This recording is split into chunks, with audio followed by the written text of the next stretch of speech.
The night the ground opened up and swallowed two police officers alive did not begin with sirens or screams, but with a strange silence that pressed against the city like a held breath, the kind that makes animals uneasy and children clutch tighter to what they love.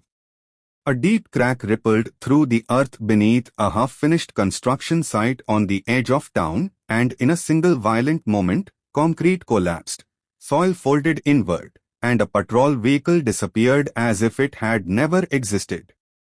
Dust burst into the air like a grey cloud of grief, and somewhere beneath that broken ground, officers Mark Reynolds and Thomas Hale were buried alive, their bodies pinned, their lungs fighting for air in total darkness.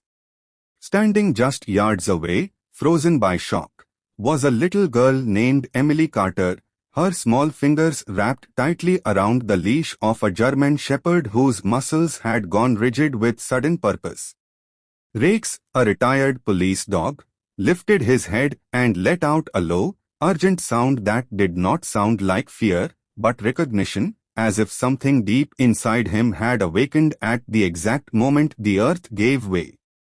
Before the story pulls you deeper into what happened next, take a moment to like, comment, share, and subscribe to this channel if you believe in kindness, courage, and second chances, and tell us in the comments where you are watching from, because stories like this connect hearts across the world and remind us that hope still exists. Emily had not planned to be near the construction site that night. She was only 9 years old, small for her age, with tired eyes that had seen more loss than most adults ever would. A year earlier, her father, Officer Daniel Carter, had been killed in the line of duty, leaving behind a quiet apartment, folded flags, and a little girl who learned far too early that heroes don't always come home. Rex had been Daniel's canine partner, a disciplined, fearless dog who once charged into danger without hesitation, but after Daniel's death, Rex had changed. He still obeyed commands, still watched every doorway, but his spirit seemed dimmed, as though part of him had been buried alongside the one he loved. Emily and Rex now lived in a temporary shelter provided by the department, their days marked by routine and quiet grief, their nights filled with memories neither could fully escape. That evening, Emily had taken Rex for a walk, drawing toward the familiar streets her father once patrolled. The construction site stood behind temporary fencing, warning signs flapping loosely in the wind, and as they passed, the ground shuddered beneath them. The collapse happened so fast that the mind barely had time to register it. One moment there was solid ground, the next there was nothing but a gaping hole where the patrol car had been parked moments earlier. People screamed, workers ran, and someone shouted that officers were missing.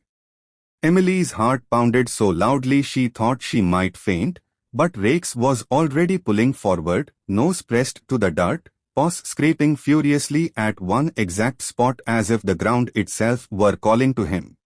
Emily tried to pull him back at first, frightened by the chaos, but Rex would not move. His ears were pinned forward, his body trembling with focus, and for the first time since her father's death, Emily felt something shift inside her chest, a strange certainty that this was not random. Adults rushed past her, shouting into radios, warning everyone to stay back, but Rex's behavior was impossible to ignore. He circled the same area repeatedly, digging, stopping, then digging again, his breath fast and determined. Emily's hands shook as she called out that Rex was a police dog, her voice nearly swallowed by the noise around her. Emergency responders arrived quickly, but confusion slowed everything. Engineers argued about the stability of the ground, supervisors debated whether heavy machinery could be used, and every minute lost meant less oxygen for the men trapped below.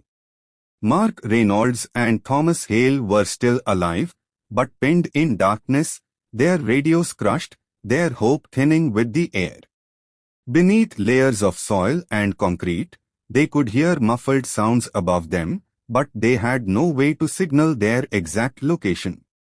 Panic clawed at them as the reality of being buried alive set in, and time became their greatest enemy. Above ground, Emily stood alone at the edge of the chaos, clutching Rake's leash as if it were the only solid thing left in the world. A senior officer finally noticed the dog's behavior and approached cautiously, recognition dawning on his face as he watched Rake's precise movements. This was not random panic. This was trained instinct. Emily explained in broken sentences who Rake's was, who her father had been, and why she believed the dog was trying to show them something important.